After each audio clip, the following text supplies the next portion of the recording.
Hey, what's up, guys? It's Tex Renberg. Coach Tex, man. The DFW Penguins. DFW Penguin basketball, Penguin hoops, all of that good stuff. This is my first video that I'm going to post talking about different situations, different scenarios of different situations in basketball or just sports, period. I'm a basketball coach, trainer. So most of these situations are going to be pertaining to basketball. And if you feel like it may help you in your sport, hey, if you don't play basketball, hey, it may help you in your sport as well. Today we're going to talk about the different types of refs and how to handle them as a player, from the player standpoint. Now, there's a bunch of different ways you can handle it as a parent, as a coach, other different things. But I think a lot of times, you guys watch all these videos of trainers and stuff and coaches and stuff talk about different scenarios on how to play better physically.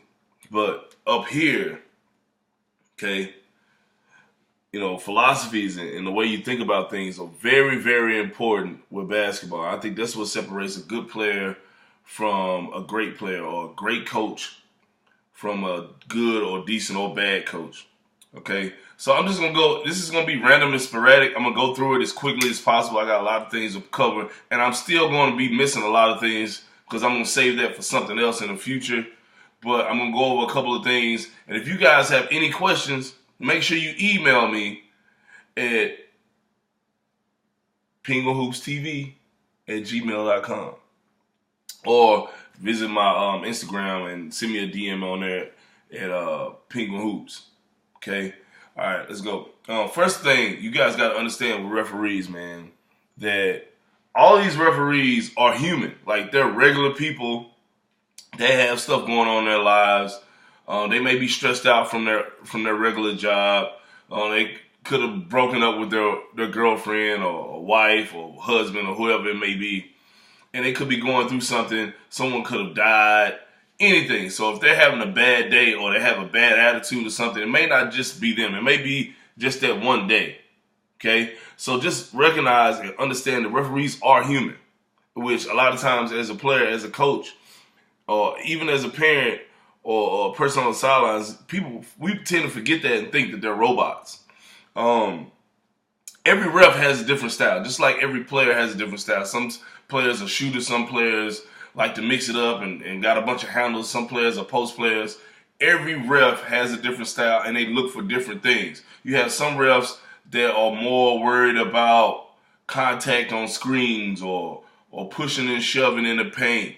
Or some coaches just like, actually, not coaches, some refs actually watch for pure technical stuff.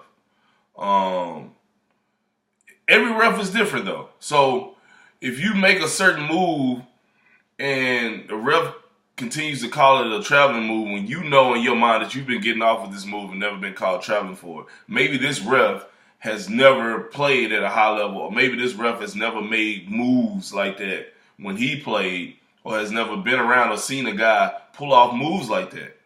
Maybe they come from coaching at a lower, or not coaching, but maybe they come from reffing at a lower level, first and second grade, and they've been doing first, second, and third grade basketball games for the last 4 years of their life, and now they're doing a high school game that day, and they've never seen a kid move like that. It happens. You got to understand that. Now, if you got two different refs on the floor, maybe three, just know that there are different people. Like, they're not going to call the game the same. They're going to think different. Every ref is not geared that's on the floor, even they're doing 3-man or 2-man, they are not geared to calling the same thing. Now, they talk in between timeouts and dead balls sometimes, but just know they're three totally different refs. They're not just all buddies, or they didn't go to the same ref school. They came up different. So if they end up coming together or being assigned to a game, they may call the game a little bit different depending on who they are. You got to understand that. Another big thing, okay, that I've learned, because I've coached, for me doing youth basketball and coaching all these different games, I probably coached about 2,000 or 3,000 games in the past 8 or 10 years, maybe more than that. And you got to know and understand, like some of these refs, when you're a player, that they don't know the rules. I have games that I coach myself, and the refs will come and ask me, "Hey, what size ball do we use? Hey, should the clock stop under 2 minutes? Hey, well, what's the rule on that? Where should this kid shoot from the free throw line? Is it this line or this line? Oh, which out of bounds line is like, or the ball hits the top of the backboard and goes behind. They don't know that that's out of bounds. Little small stuff like that. Like a lot of these refs, they don't know the rules, and you can't expect for them to be like NBA professional refs. Even NBA professional refs, they make mistakes. Now I'm gonna get into a couple of more things a little bit more specific. Okay, if you're a player and a ref makes a really bad call on you, like maybe a charge that you didn't agree with or that you think is bad, instead of turning around and reacting to the ref or complaining or yelling obscenities and stuff at the ref, just walk it off. Like when I was younger, I was really bad with that. Like until I realized that you attract more honeys with honey, more bees with honey than you do salt and vinegar. If that makes sense. So like once I started to laugh stuff off when a ref made a bad call, like keep in mind, like I said, these refs are human. The co-official will tell that ref during the break, like, yo, that was a bad call. I didn't see that. Like, man, you missed that call. So if you handle it well, a lot of these refs, they will make it up to you. And they give you a call on the other end.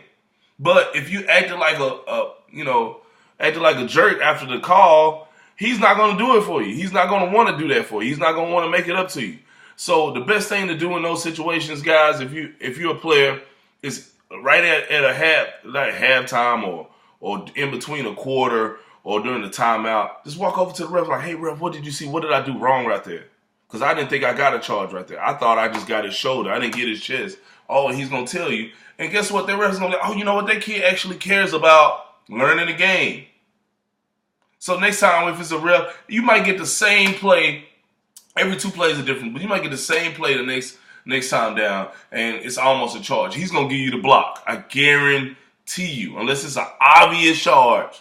And that's just one situation, but it's always good to walk up to the ref and ask him, hey, ref, what do you see on that situation? And then some refs, they won't talk to you. There's nothing you can do about that. But if you try, hey, it doesn't hurt to try. In between, like right before a crucial play in the game, guys, let's say, because I do this myself as a coach. Let's say late in the game, this play is like 15 seconds left in the game, we're down 1, right? And the other team is in the bonus, right? If you walk up to the ref and say, hey, we're going to try to steal a ball on the pass, but if we don't get a steal, we're going to foul immediately. So now, if you're next to the ref that's taking the ball out, now he has it in his mind of what you're trying to do instead of automatically just going for a foul. And let's say you get the steal or you halfway get the steal. You could have got the steal, and he just automatically assumes in his mind that you're trying to foul.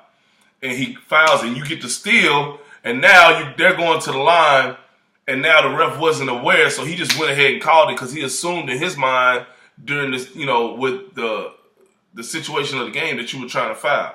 Little stuff like that, man, makes a huge difference. Or if you're trying to take the ball out and, you don't know if you can run the baseline out. You don't remember if the team just scored before you and you want to run the baseline on a press breaker at the end of the game.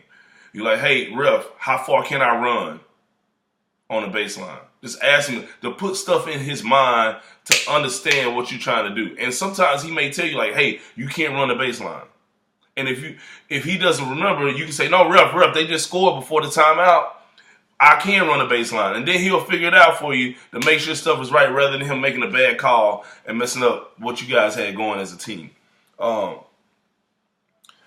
Let's say another one is pointing out stuff that other players are doing on the court that may be hindering you guys from doing well. So let's say if a guy is throwing elbows in the paint or he's pushing people in the back underneath the rim, or if a guy is setting slightly illegal screens, instead of complaining about, like, ref, he's fouling me, wait until a break and say, hey, ref, can you look at this? Like, this guy's throwing elbows on the low, or he's locking my leg on the rebound in the paint. You may not see it, but he's getting the advantage. A ref respects that, and he will look for it, rather than you complaining and, oh, ref, he's fouling me, he's playing dirty, blah, blah, blah. Always works better to do it that way. All right, now we're going to get into the more strategic and serious stuff. All right? One thing you need to know, okay, other sports, baseball, maybe the umpire can control a little bit, with the strike zone. Football, maybe a ref can control what's going on a little bit. Okay, but with basketball, with it being up and down, guys, refs can really control a game and what's going on.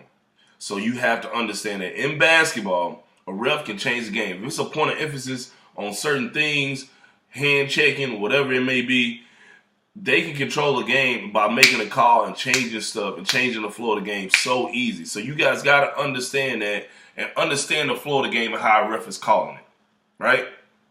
All right. Now, these are like I'm going with 3 types of refs. There are a bunch of different types of refs that I've seen over the million games that I've coached. But I'm going to talk about these 3 or 4 in particular. Well, these 3 in particular. And I want you guys to really take note on what I'm saying. And I'm going to kind of give you a way to combat them a little bit. I'm not going to go too in-depth because I don't want the video to go too long. I'm trying to keep it under 20 minutes. But, the number 1 ref that I'm going to talk about is a ref that thinks he's a court cop. What I mean by a court cop, he's a stickler. He calls everything tight. He's making a big deal about you coming in or a guy subbing in the game correctly. Your jersey's untucked a little bit in the back. Your undershirt doesn't match your uniform. Your headband has a logo on it. Those guys. Now, it's not too much you can do about them other than give them praise. And that's how you get, possibly to get things going your way. Now, what I say give him praise, just like if he makes a call that's actually good, because a lot of those court cop refs, they call every little thing, and a lot of times it messes up the flow of the game and they make bad calls. But when they do actually make good, hey ref, good call, man. He may not care because he's a court cop and he expects for you to kiss his butt, but it's not too much you can do. Number 1 thing you definitely don't want to do with a ref that's a court cop, do not argue with him. Don't yell and flail your arms at the guy. That is not going to get you anywhere. He's going to call stuff on you even faster, and you're going to be fouled out, or he's going to take you out of the game on your certain go-to move and call travels and stuff on it, or call charges that aren't really there because you're trying to show out and show him up. A court cop ref does not want you to show him up. He thinks that it's all about him and it's his show. And you just got to kind of blend in and give him praise when when you can give him praise and hope that calls go on your end. Now, this is the second type of ref. Okay, I've done a bunch of different games, a bunch of different gyms, and you guys got to keep in mind that these refs are normal people, and most of these referees are not trying to be professionals. They are trying to get an extra check for whatever it may be, an extra hobby they want to do, or Christmas bonus or whatever. So this second type of ref is a ref that is just there to get it over with. He's there to get a check, get it done, and get out of there. He don't want an extra timeout. When a coach calls a timeout, he gives you a 10-second timeout. He's trying to get it over with. Halftime, oh yeah, hurry up and put that time on the clock. 3 minutes. Nothing extra. Warm up before the game. He's trying to get it over with. The way you combat that. Now, when it's a ref that like a couple of refs, it may be 2 refs on the court at the same time that are like this. They're gonna let a lot of fouls, a lot of travels, a lot of other stuff go because they're trying to get home to the wives, or home to go do their hobby, or home to go get a beer. So this is one of those games where you can be extremely aggressive and take advantage of that because they're not going to call stuff. You can be aggressive on offense, on defense, all different types of situations. And you got to know and understand the flow of that. They're going to let a whole lot of plays go.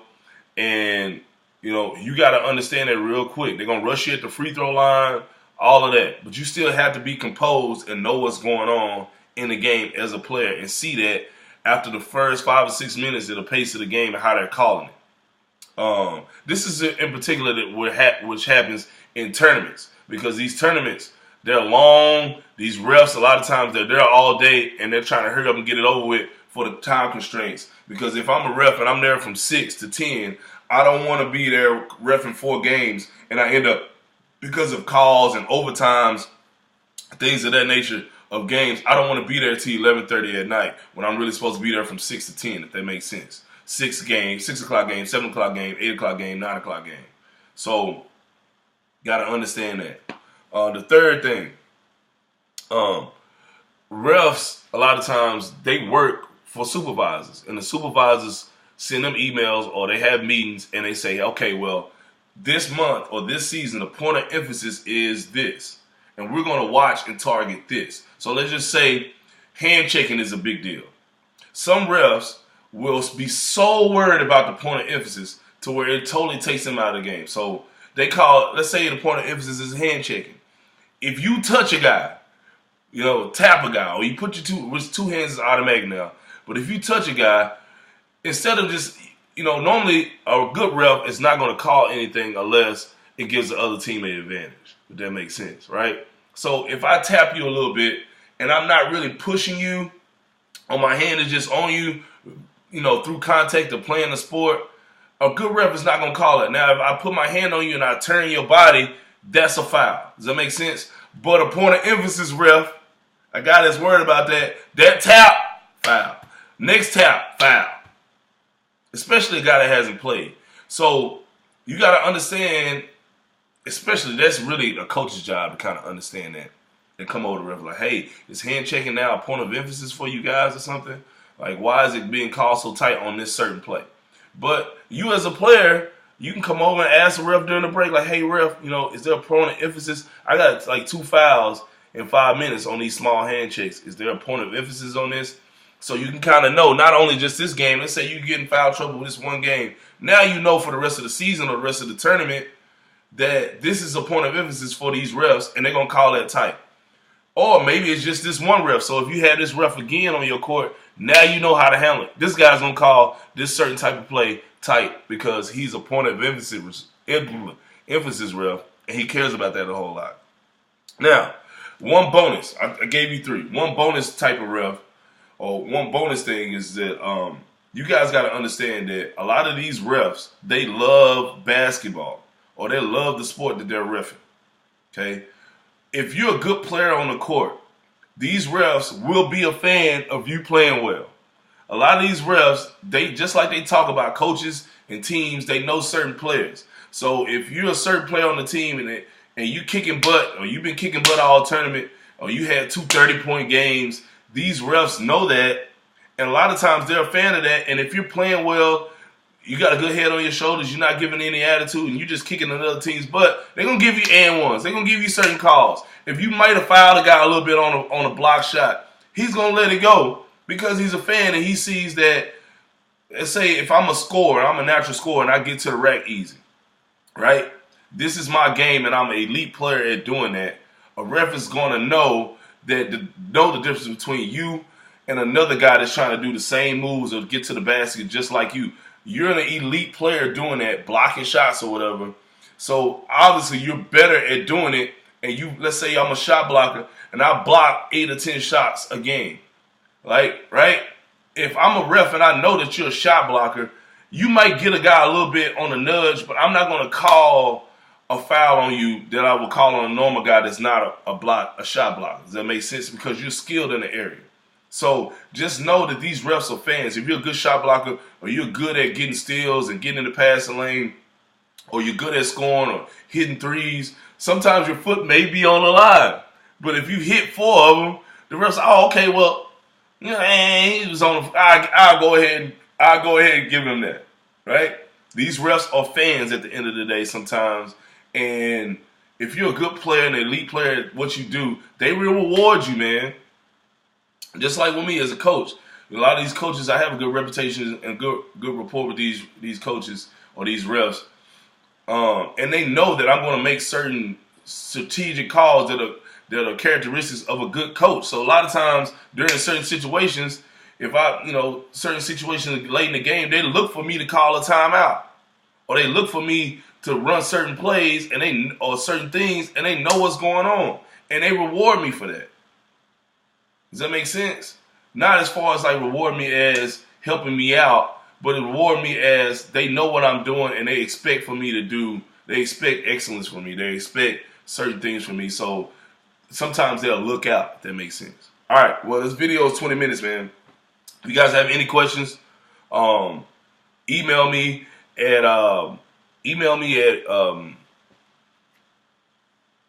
DFW Penguin Hoops. I'm sorry, Penguin Hoops TV.